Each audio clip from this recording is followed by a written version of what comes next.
దేవునికి colour లేపించింది first video అయితే చూసినారు కదా. ఇది సెకండ్ వీడియో.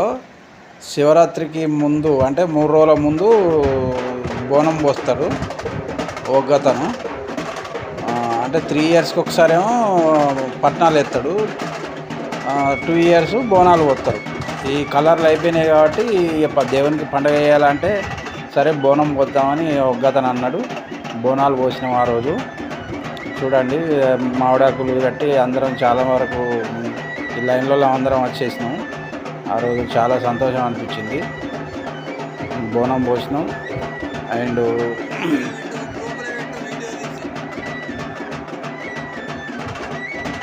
కౌన్సిలర్ కూడా ఫోన్ చేసినాము. కౌన్సిలర్ని కూడా వస్తా అన్నాడు. ఆయనతో కూడా ఒక కొబ్బరికాయ కొట్టి పిలుస్తామని చెప్పినాము.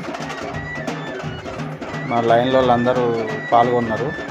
ఆ రోజు ఆదివారం కాబట్టి ఎవరు డ్యూటీలకు వెళ్ళలేదు, అందరూ వచ్చిండ్రు. మ్యాక్సిమం ఉన్న లైన్లో అందరూ వచ్చేసి దేవునికి సేవ చేసుకున్నాం. కొబ్బరికాయలు అయితే పెట్టినాం. కౌన్సిలర్ కూడా ఫోన్ చేసినాం. కౌన్సిలర్ కూడా వచ్చిండు. ఒకటి గ్రూప్ ఫోటో అయితే దిగుతున్నాం. కౌన్సిలరు మా లైన్లో అందరం కలిసి ఒక గ్రూప్ ఫోటో దిగి ఆయనతోటి కొబ్బరికాయ కొట్టిపించినాం. అండ్ ఆయన కూడా వచ్చి దేవునికి పాల్గొన్నారు.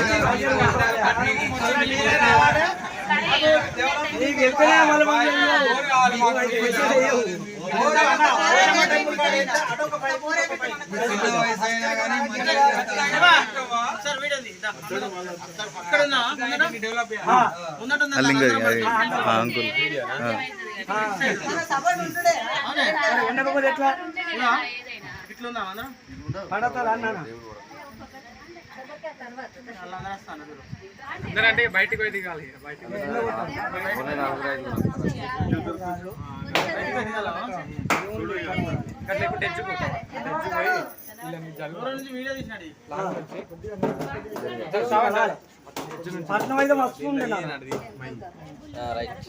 వీడియో దింపు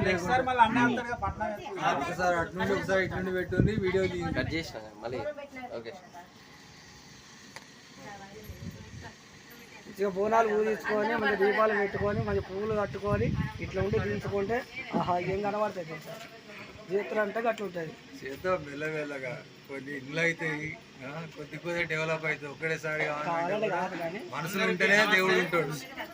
ఈరోజు మన 7వ వార్డులోని భరత 2లో గల మరి మల్లన్న గుడి బోనాలు ప్రతి సంవత్సరం లాగే ఈ సంవత్సరం కూడా మరి సమర్పించుకొని ఆ స్వామివారికి మొక్కులు చెల్లించుకొని మరి అందరూ కూడా కాలనీవాసులు అందరూ కూడా కుర్మంపల్లి, దుబ్బపల్లి, కేతనపల్లి అందరూ ప్రతి సంవత్సరం పోసినట్టు ఈ సంవత్సరం కూడా మరి బోనాలు సమర్పించుకొని అందరూ ఆయురారోగ్యాలుగా ఉండాలని చెప్పేసి కోరుకుంటూ మరి ఈ సంవత్సరం మరి కొంత పట్టణాలు అయితే మరి నెక్స్ట్ సంవత్సరం వేద్దామని మరి పూజారి గారు ఇప్పుడే చెప్పిండ్రు. దానికి పూర్తి స్థాయిలో మీరు అందరు నన్ను గతంలో లేక ఆశీర్వదిస్తే మళ్ళీ కూడా నేను ఆ కార్యక్రమాన్ని కూడా మీరు ఎట్లా చెప్తే అట్లా నేను చేస్తానని చెప్పేసి సందర్భంగా తెలియజేసుకుంటూ, అదేవిధంగా గతంలో అది హ్యాండ్ బోర్ వేద్దామని చెప్పేసి అనుకున్నాము.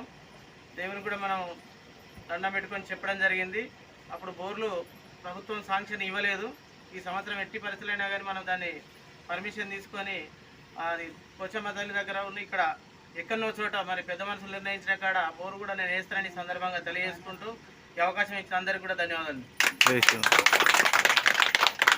చల్లగా నీ కొడుకును బిడ్డను అందరినీ చల్లగా ఉంచాలి. మీరు మమ్మల్ని కూడా సహకరించుని మా మాట అందించి